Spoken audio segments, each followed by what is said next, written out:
addition to the number of shots and the capability of the rifle, it is important to know the time span between shots, since, as we pointed out previously, if the shots were closer together than the rifle could be fired, two rifles must have been involved. So our next question, what was the time span of the shots?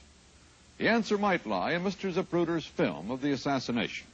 You'll recall that the commission decided that the first shot was fired at frame 210 on the Zapruder film, and the last shot at frame 313. Tests of the camera made by the FBI reported that it was running at a speed of 18.3 frames a second. Divide 103 frames by 18.3 frames a second, and you get 5.6 seconds, which is the time the commission reported Oswald probably had to take. It's a point upon which the critics have seized. Could Oswald have fired 3 shots in 5.6 seconds? Well, then new evidence made its appearance. It was the first called to our attention by a distinguished physicist, Dr. Luis Alvarez of the University of California at Berkeley. What was it that made you interested enough to dip into the Warren report to begin analyzing the photos of that day? Well, I think it was probably that I had lunch every day with a bunch of my graduate students who were keenly interested in the controversy that was going on at the time. For a while, I couldn't get very interested in it, but then when Life magazine republished the frames from the Zapruder movie, I spent an evening looking at them, and I found something that excited my interest. What first caught your eye, Dr. Alvarez? Well, it's right here in the picture. At frame 227, the highlights on the windshield of the car are all drawn out into rather pronounced streaks. And you can see that in the frame ahead, the highlights are individual dots, and again in the frame beyond, there are individual dots. So something rather violent happened to the line of direction of Mr. Zapruder's camera in frame 227. It swung violently. If Dr. Alvarez were right, the Zapruder film might contain a record of the number of shots fired. If blurs, which could be accepted as evidence of gunshots, occurred in a certain time span, then the shots themselves would be in the same span. We remind you again that the film is owned by Life magazine and is not available for broadcast. So, CBS News commissioned an expert photo analyst, Charles Wyckoff, of the Massachusetts firm of Edgerton, Germenhausen, and Greer, to make an analysis of the Zapruder film frames.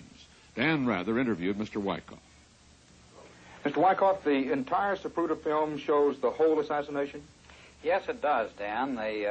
The film was an 8mm motion picture film, and the entire record in which the president was in view was represented on a film about this long, which only took about 10 seconds. And all of the records of interest were on this small piece of film.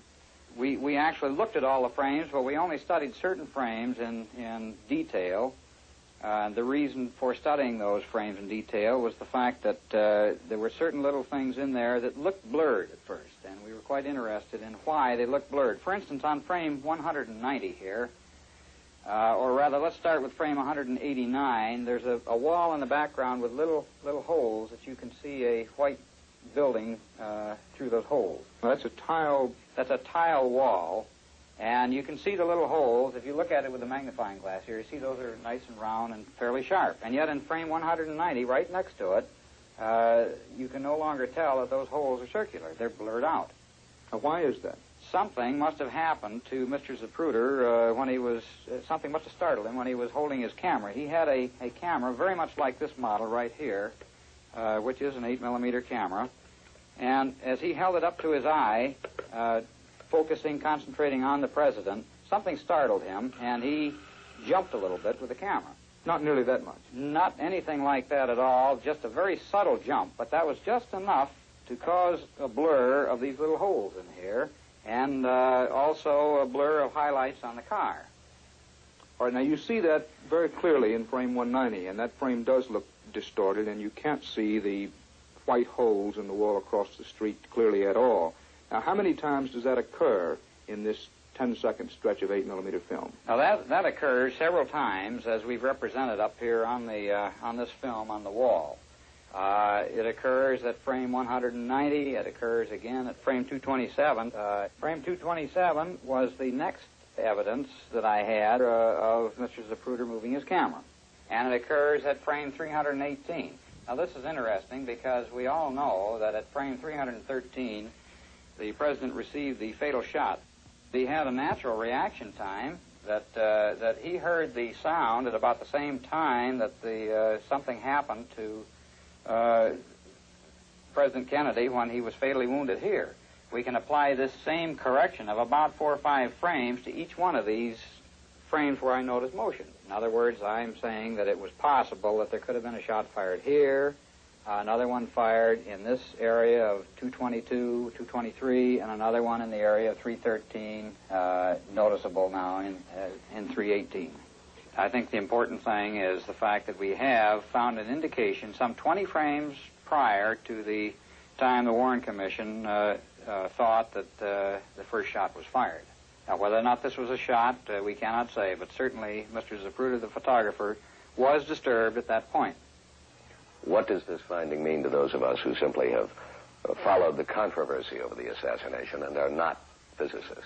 Well, to me it means that there were indeed 3 shots fired, as the Commission said, that the one that apparently didn't hit anyone in the car was fired before the one that hit the President, and not between the 2 shots that obviously hit the President. Just as a rough check on this theory, we decided to try it ourselves using other cameramen holding similar cameras, standing on a rifle range, filming an automobile while a rifleman fired over their heads. These 2 volunteers are aiming their cameras at a parked limousine. Their instructions: hold the cameras as steady as possible and keep filming no matter what happens. The shots will come between them and the car. The cameramen are as far from the firing platform as Mr. Zapruder was from the 6th floor of the book depository.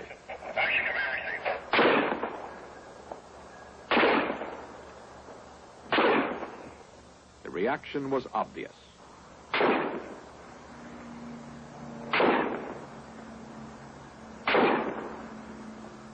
The film taken by these cameramen showed the effect of the shots, despite instructions to hold steady.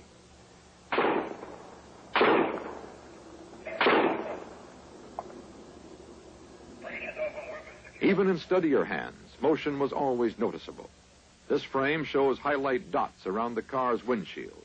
In reaction to a shot, the dots change to crescents. And in the following frame, they become streaks, comparable to streaks found on some frames of Mr. Zapruder's film. Incidentally, Dr. Alvarez also suggested that the first shot might still be lodged in the tree. We checked it with a metal detector, but unfortunately it did not reveal any presence of a bullet. Perhaps more sophisticated equipment will be developed in the future to X-ray the tree. Perhaps the most intriguing feature of the entire Alvarez-Wyckoff experiment is this. At the time he undertook to study the film for us, Charles Wyckoff was unaware that there was anything unusual about frame 186 of the Zapruder film. He tentatively placed 1 shot there only because of Mr. Zapruder's slight jiggle at frame 190. Yet, in the Warren Commission report, we learn that, to a gunman tracking from the book depository, the President's head would have come into view for an instant through a hole in the foliage just at frame 186, where now appears something startled Abraham Zapruder. If a shot had been squeezed off there, a shot which missed, the length of time available to Oswald begins to stretch, even if the Commission's clock is right, for the Warren report placed the first shot at frame 210. But now that brings up a second question. Was the clock right? You'll recall that the Zapruder film is the basic clock for all of these events. Now, tests of the camera made by the FBI, a camera like this one, reported that it was running at an average speed of 18.3 frames per second. The camera had been obtained from the Bell & Howell Company, the manufacturers. During our CBS investigation, we asked the company if they had tested the camera speed. The result was a public announcement that they had tested it, and the result was the same as the FBI test. And the announcement continued that they had that day donated the camera to the National Archives, and this is it. But if the clock was not exactly right, then the whole sequence of events, from the number of shots to the time span of the shots and many other things, would be affected. Curiously, most of the critics themselves accepted the 18.3 speed without question, except one, who insists it was running at 24 frames, as could have happened if the control had been depressed. Now, we decided to see if we could clock the clock. We turned again to photo expert Charles Wyckoff. We have a clock over here with a sweep-second hand, and if we photograph that clock with each one of these cameras, we will be able to measure the time that it takes to run through the few hundred frames as we've shown here. And I will try this for you right now. What I'll do is to turn the light on to illuminate the clock dial, start the camera, and then start the clock and let it run for about a 10 or 15 second period. And you do that with each camera? We do that with each camera, and then we take the film out, process it from each record, and we end up with a result very similar to what you see on this chart right here. This corresponds to the first camera.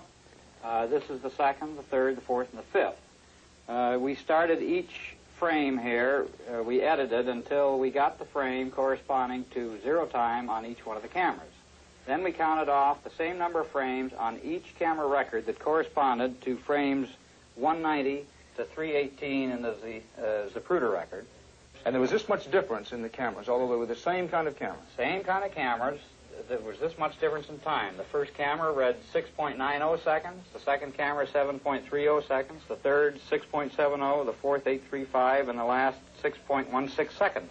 So under this theory, the shooter or shooters of the shots could have had up to how many seconds to fire?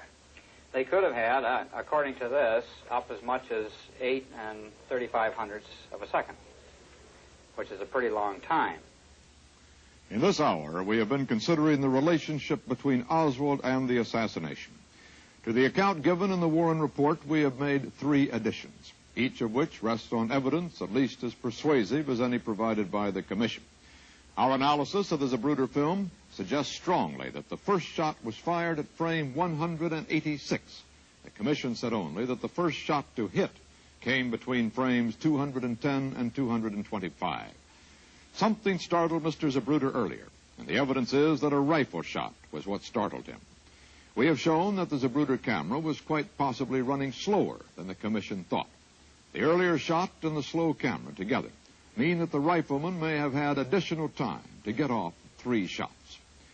We have shown by carefully controlled experiments that a Mannlicher Carcano rifle can be fired more rapidly and accurately than the Commission believed. Now, these points strengthen the Warren Report's basic finding.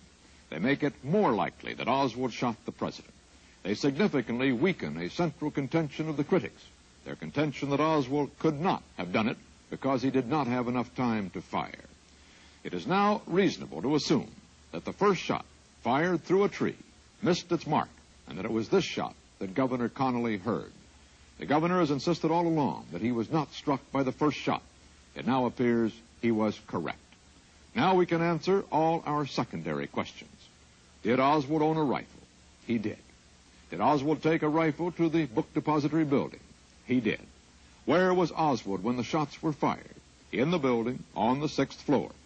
Was Oswald's rifle fired from the building? It was.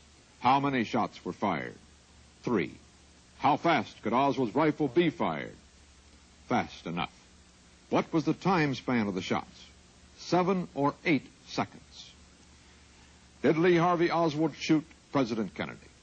CBS News concludes that he did.